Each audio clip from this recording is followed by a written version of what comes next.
Well, classic country record of sorts by Mac Davis on Billboard's Hot 100, June 2nd, 1973. Let me pull that up for you. It's up to number 88, I do believe. Let me get that up for you real quick. I only got as high as number 88. 6 weeks. A Lost 45. Love to dig up those Lost 45s. Your Side of the Bed. I woke up on Your Side of the Bed by Mac Davis on Billboard's Hot 100 for 6 weeks. Mac Davis, his biggest hit, Baby, Baby, Don't Get Hooked on Me. And One Hell of a Woman came out in 1974. And then Rock and Roll, I Gave You the Best Years of My Life. And Stop and Smell the Roses in 1975. That was his heyday, the early to mid 70s. I do remember watching a movie that starred Mac Davis.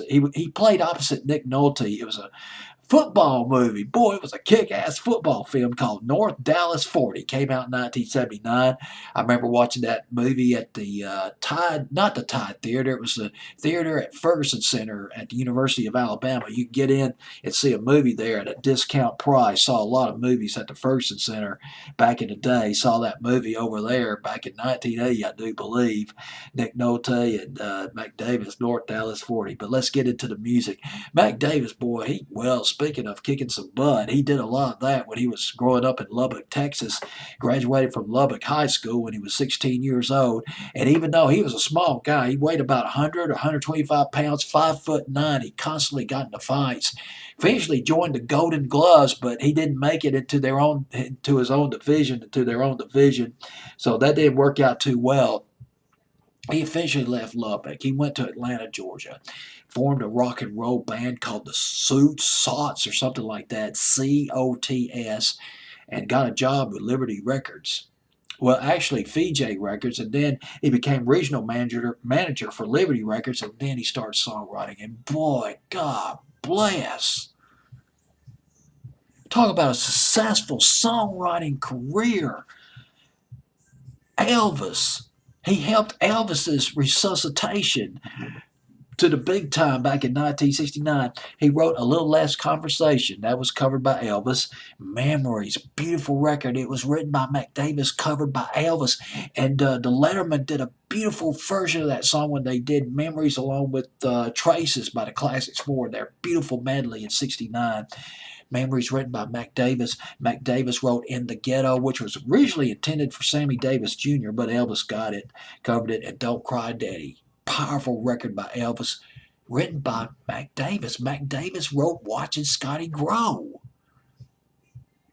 covered by Bobby Goldsboro. Big hit for Bobby Goldsboro back in the winter and spring of 1971. And that's the thing about Mac Davis as a songwriter. And it just occurred to me what a diversity this guy had. Let me explain.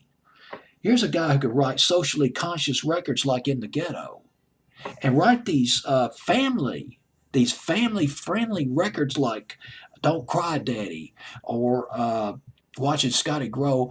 But then he'd write these songs, these records with sexual overtones, like this record right here that came up on Billboard's Hot 100 in 1973. Your Side of the Bed.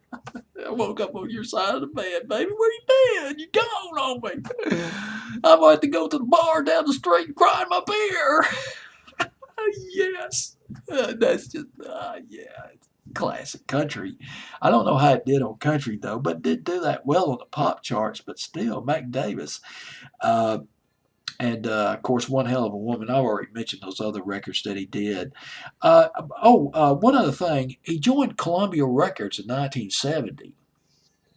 And this was after he wrote all those hits for Elvis.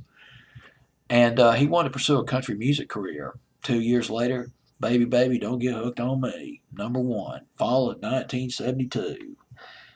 And here's Mac Davis with A Lost 45 coming in at what number was that record? Number 88? Up one from 89. Your Side of the Bed. Billboard's Hot 100, June 2nd, 1973.